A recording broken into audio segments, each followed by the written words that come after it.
ദീപക് മോഹനാണ് വിശദാംശങ്ങൾ നൽകിയത്. ഒപ്പം മുണ്ടക്കൈ മേഖലയിലും ഇന്നും വ്യാപക തിരച്ചിൽ നടത്തും. ഏറ്റവും കൂടുതൽ മൃതദേഹം ലഭിച്ച ചാലിയാർ പുഴ കേന്ദ്രീകരിച്ച് ഹെലികോപ്റ്റർ ഉപയോഗിച്ചുള്ള പരിശോധനയും നടത്തുന്നുണ്ട്. റോഷിപ്പാലാണ് വിശദാംശങ്ങൾ നൽകാൻ ചേരുന്നത്.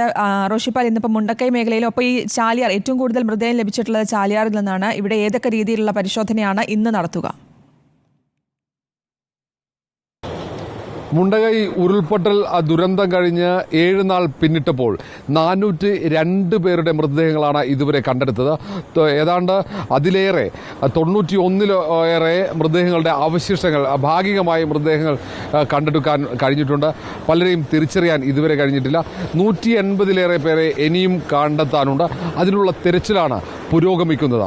ഇന്നലെയും 12 സോണുകളായുള്ള തിരച്ചിലാണ് ഈ ചൂരൽമല അടക്കമുള്ള മുണ്ടക്കൈ മുതൽ അങ്ങ് സൂചിപ്പാറ, ചാലിയാർ അടക്കമുള്ള മേഖലകളിൽ നടന്നത്.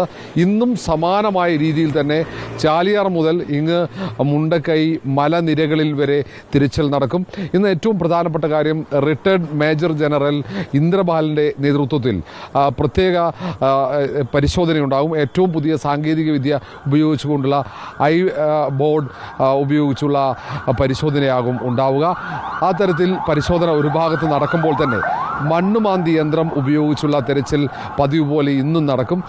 ഇന്ന് ഏറ്റവും പ്രധാനപ്പെട്ടത് ഈ ചൂരൽമലയിലെ ഹയർ സെക്കൻഡറി സ്കൂളിൻ്റെ എതിർവശത്ത് അവിടെ ചതുപ്പ് നിലമാണ്. അവിടെ ഈ ഉരുൾപൊട്ടലിൽ വലിയ രീതിയിൽ ചെളി ഡെപ്പോസിറ്റ് ആയിട്ടുണ്ട്. അവിടെ മൃതദേഹങ്ങൾ ഉണ്ടെന്ന സൂചനകളുണ്ട്. കാരണം ദുർഗന്ധം വമിക്കുന്നു. അതുകൊണ്ട് ആ മേഖലയിൽ കൂടുതൽ പരിശോധന നടത്താനുള്ള തീരുമാനമാണ്. ഏതായാലും ഇന്ദ്രപാലിൻ്റെ നേതൃത്വത്തിൽ ഇന്ന് നടത്തിയ ഡ്രോൺ ഉപയോഗിച്ച് നടത്തിയ പരിശോധനയിലെ സിഗ്നലുകൾ, ഇന്നലത്തെ ആ സിഗ്നലുകൾ അടക്കം പരിശോധിച്ച് അതുമായി ബന്ധപ്പെട്ട തുടർ പരിശോധനകളും തെരച്ചിലുകളും ഇന്ന് വിശദമായി നടക്കും. ഏതാണ്ട് 9:30 തന്നെ ഇന്ദ്രപാലിൻ്റെ നേതൃത്വത്തിലുള്ള സംഘമെത്തും. അവർ ഐബോർഡ് ഡ്രോൺ ഉപയോഗിച്ച് ഇന്നും ഈ മേഖലയാകെ തെരച്ചിൽ നടത്തും. പരമാവധി എല്ലാ മേഖലകളിലും തെരച്ചിൽ പൂർത്തിയാക്കിയതിന് ശേഷം മാത്രമേ ഈ രക്ഷാപ്രവർത്തനം അവസാനിപ്പിക്കുകയുള്ളൂ.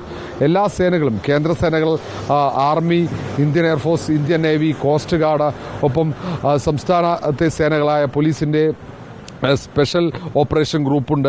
ഇതിനൊപ്പം ഫയർ ആൻഡ് സേഫ്റ്റി വിഭാഗമുണ്ട്. ആ തരത്തിൽ എല്ലാ വിഭാഗങ്ങളും ഒത്തൊരുമിച്ച് ചേർന്നുള്ള രക്ഷാപ്രവർത്തനം. ഇതിന് സന്നദ്ധ പ്രവർത്തകർ തോളോട് ചേർന്ന് ഒരുമിച്ചുണ്ട്. ആ തരത്തിൽ രക്ഷാപ്രവർത്തനം നടക്കുമ്പോൾ അത് റവന്യൂ മന്ത്രിയും ഒപ്പം പൊതുമരാമത്ത് മന്ത്രി അടക്കമുള്ള 4 അംഗ മന്ത്രിതല ഉപസമിതി അത് ഏകോപിപ്പിക്കുന്നു എന്നതാണ് ഏറ്റവും പ്രധാനപ്പെട്ട കാര്യം. ഇന്നും സൂചിപ്പാറയിൽ കുടുങ്ങിക്കിടക്കുന്നുണ്ട് 13 പേർ എന്നതാണ് ഏറ്റവും പ്രധാനപ്പെട്ട കാര്യം.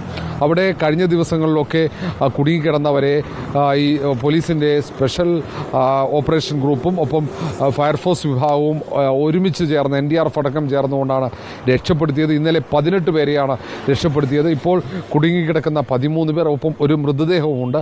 ഇവരെ പുറത്തേക്ക് കൊണ്ടുവരാൻ, കാരണം ഇവർ അപ്പുറത്താണ് ഉള്ളത്. അപ്പം വടം കെട്ടി അതുവഴി, റോപ്പ് വഴി ഇവരെ കൊണ്ടുവരേണ്ടി വരും. കുറച്ച് അപകടം പിടിച്ച രീതിയിലായിരിക്കും അവരെ രക്ഷപ്പെടുത്തേണ്ടി വരിക. ഏതായാലും ഫയർഫോഴ്സ് വിഭാഗവും NDRFും ആർമി അടക്കമുള്ള എല്ലാ സേനാംഗങ്ങളും ചേർന്നാണ് ആ രക്ഷാപ്രവർത്തനം ഏകോപിപ്പിക്കുക. അത്തരത്തിൽ എവിടെയെങ്കിലും ഇനിയും ആളുകൾ കുടുങ്ങിയിട്ടുണ്ടോ എന്ന പരിശോധന മറുഭാഗത്ത് വളരെ വിശദമായി നടക്കുന്നു. അങ്ങനെ പലതരത്തിൽ രക്ഷാപ്രവർത്തനത്തിന്, തെരച്ചിലിന് വെല്ലുവിളികളുണ്ട്. എല്ലാ വെല്ലുവിളികളും അതിജീവിച്ചുകൊണ്ടാണ് ഈ കേന്ദ്ര സേനയും സംസ്ഥാന സേനയും ഒത്തൊരുമിച്ചുകൊണ്ട് ഈ രക്ഷാപ്രവർത്തനം, തെരച്ചിലുമായി മുന്നോട്ട് പോകുന്നത്. മറുഭാഗത്ത് ക്യാമ്പിൽ ഏതാണ്ട് 2000-ലേറെ പേരുണ്ട്. ഈ ക്യാമ്പിൽ കൃത്യമായ സൗകര്യങ്ങൾ ഏർപ്പെടുത്തുന്നു. അത് തദ്ദേശ സ്വയംഭരണ വകുപ്പും റവന്യൂ വകുപ്പും ഏകോപിപ്പിച്ചുകൊണ്ട് ക്യാമ്പ് ഒരു ഭാഗത്ത് നടത്തുന്നുണ്ട്. പുനരധിവാസത്തെക്കുറിച്ചുള്ള ചർച്ചകൾ ആരംഭിച്ചു കഴിഞ്ഞു.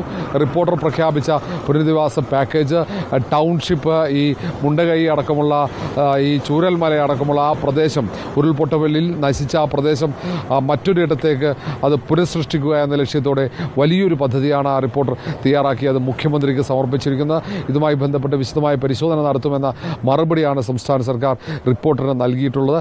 ഏതാണ്ട് 150 ഏക്കറിൽ ക്ഷേത്രം, അവിടെ മറ്റ് ദേവാലയങ്ങൾ, ഒപ്പം സ്കൂൾ അടക്കമുള്ള വലിയ ടൗൺഷിപ്പ്, 3 കിടപ്പുമുറികളുള്ള വലിയ വീടുകൾ, മനോഹരമായ വീടുകൾ, പ്രകൃതി രമണീയമായ രീതിയിൽ വലിയൊരു ടൗൺഷിപ്പാണ് റിപ്പോർട്ടർ ലക്ഷ്യമിടുന്നത്. ഇക്കാര്യത്തിൽ സർക്കാർ ഉടൻ തീരുമാനമെടുക്കുമെന്നാണ് പ്രതീക്ഷിക്കുന്നത്. ഏതായാലും ഇന്നും വളരെ വിശദമായ, സജീവമായ, ഊർജിതമായ തിരച്ചിൽ ഈ ദുരന്ത മേഖലയിൽ ആകമാനമുണ്ടാകും.